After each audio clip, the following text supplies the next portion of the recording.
Here's the best way to create a killer marketing strategy. Because when you nail your strategy, your top-line growth comes almost effortlessly. But when you don't, you spend hours of energy obsessing over the wrong things and your marketing flops. But what makes a good marketing strategy? What do the world's best marketers know that we don't? If you study the great brands, listen to the interviews, pore over shareholder letters, you'll discover that the best strategies answer 3 questions. The 3 most important questions in marketing. And in this video, we'll walk you through the frameworks to answer them.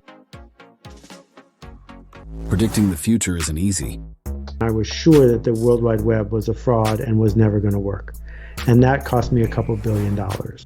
But what if there was a better way to predict the future? Here it's hard to ignore the advice of the man who turned Amazon from an online book startup at the dawn of e-commerce into the everything store. I very frequently get the question, what's going to change in the next 10 years? And that is an interesting question. It's a very common one. I almost never get the question, what's not going to change in the next 10 years? And I submit to you that that second question is actually the more important of the two, because you can build a business strategy around the things that are stable in time. So if you focus on the things that won't change, you'll avoid the trap of chasing an always moving target. You can then put energy into those things you believe will remain the same and build a long-term business strategy. And that's why this video will focus on 3 marketing questions every business needs to answer in an uncertain future. These aren't here today, gone tomorrow tactics, just timeless lessons from the world's greatest marketers and company builders. The first question is often the most overlooked by marketers. You see, most marketers focus on what the product does, but what they forget is people don't just buy what you do, they buy why you do it. But if you don't know why you do what you do, and people respond to why you do what you do, then how will you ever get people to vote for you or buy something from you, or more importantly, be loyal and want to be a part of what it is that you do? That's why the first question to future-proof your marketing is, why are you in business? The best illustration of why this question is so crucial is when Steve Jobs engineered the greatest brand revival in history. But what most don't remember is that Apple only had 90 days to stave off bankruptcy in 1997, when Steve Jobs returned to the company he founded after being forced out 12 years earlier. Back at the helm, Jobs plotted Apple's revival. The way to do that is not to talk about speeds and feeds. It's not to talk about MIPS and megahertz. It's not to talk about why we're better than Windows. You see, Apple's advertising had become overly focused on its products and tech features. Jobs blew this up and instead took a different approach. And the question we asked was, our customers want to know who is Apple and what is it that we stand for? Where do we fit in this world? To answer this, he drew inspiration from Nike. One of the greatest jobs of marketing in the universe has ever seen is Nike. Remember, Nike sells a commodity. They sell shoes. And yet, when you think of Nike, you feel something different than a shoe company. In their ads, as you know, they don't ever talk about the products. They don't ever tell you about their air soles and why they're better than Reebok's air soles. What does Nike do in their advertising? They honor great athletes and they honor great athletics. That's who they are. That's what they are about. So what did Apple stand for? What we're about isn't making boxes for people to get their jobs done, although we do that well. We do that better than almost anybody in some cases. But Apple's about something more than that. Apple, at the core, its core value, is that we believe that people with passion can change the world for the better. That's what we believe. And we've had the opportunity to work with people like that. We've had an opportunity to work with people like you, with software developers, with customers who have done it in some big and some small ways. And we believe that in this world, people can change it for the better. And that those people that are crazy enough to think they can change the world are the ones that actually do. Apple went on to communicate this core value through its now famous brand marketing campaign, Think Different. Because the people who are crazy enough to think they can change the world are the ones who do.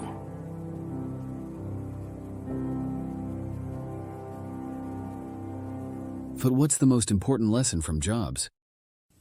To me, marketing's about values. This is a very complicated world. It's a very noisy world. And we're not going to get a chance to get people to remember much about us. No company is. And so we have to be really clear on what we want them to know about us. A lot of things have changed.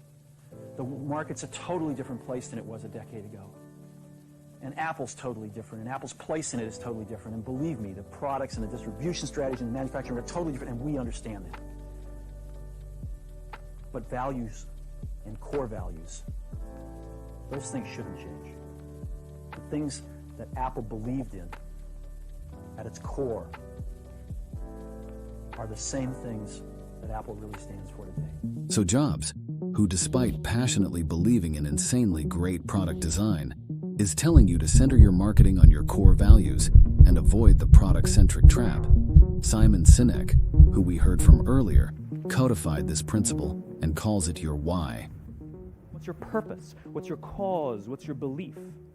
Why does your organization exist? So to figure out your organization's why, ask yourself those same questions, or take the approach suggested by Werner Harnisch in his book, Scaling Up. Start with the question, what do we do? And then ask why, several times using the technique known as the 5 whys. Keep asking this until you get your version of Save the World. But even a business with a why is nothing without its customers. That's why marketing's second most important question is, who do you serve?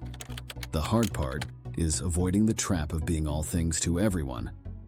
Because defining who you serve is less about including people and more about excluding people. Godin describes this as your minimum viable audience. The smallest viable audience argues that there are no mass market successes going forward.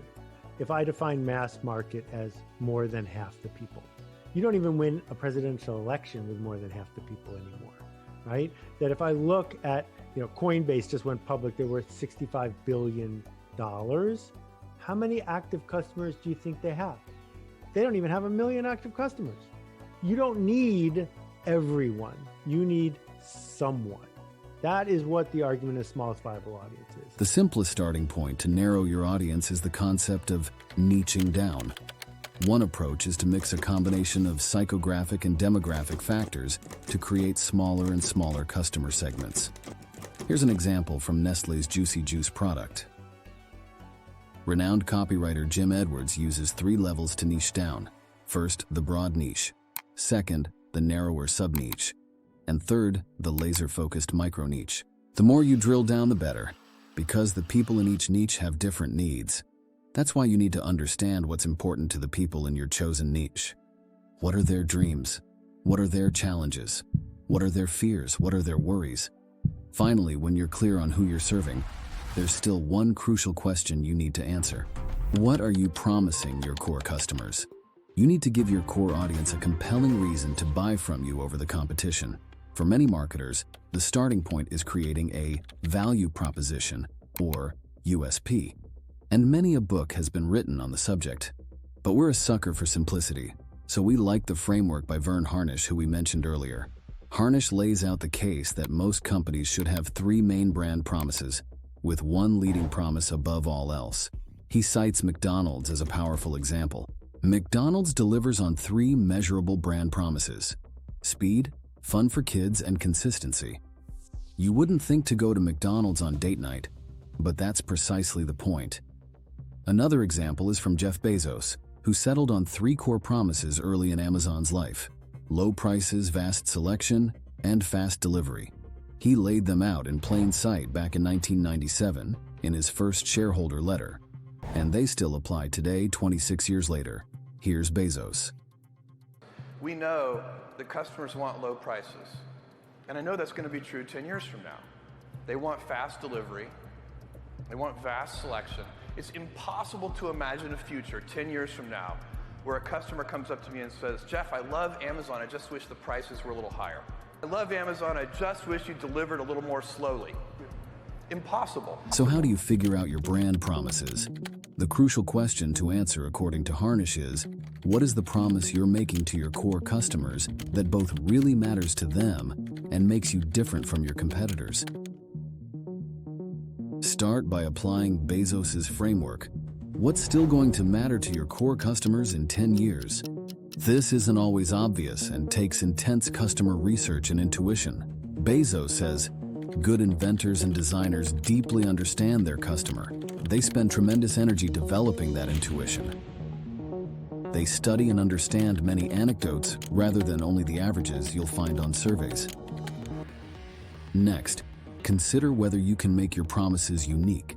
Are they differentiated at an activity level? Harnish says it best that real differentiation occurs at the activity level of your business, in how you deliver your products in a way that's different to everyone else in the industry. And finally, remember this from strategy gurus Francis Fry and Ann Morris. Great brands don't try to please everyone. They focus on being the absolute best at meeting the needs of a small but fanatical group of customers, and then dare to be the worst at everything else. So it's not only okay but important that your brand promises repel a large portion of the market. So there you have it, the 3 most important questions in marketing. Answer them, build a long-term marketing strategy, and watch your sales soar. And don't forget to subscribe for more timeless marketing principles from the world's greatest marketers and entrepreneurs. And check out the video linked on screen, and we'll see you in there.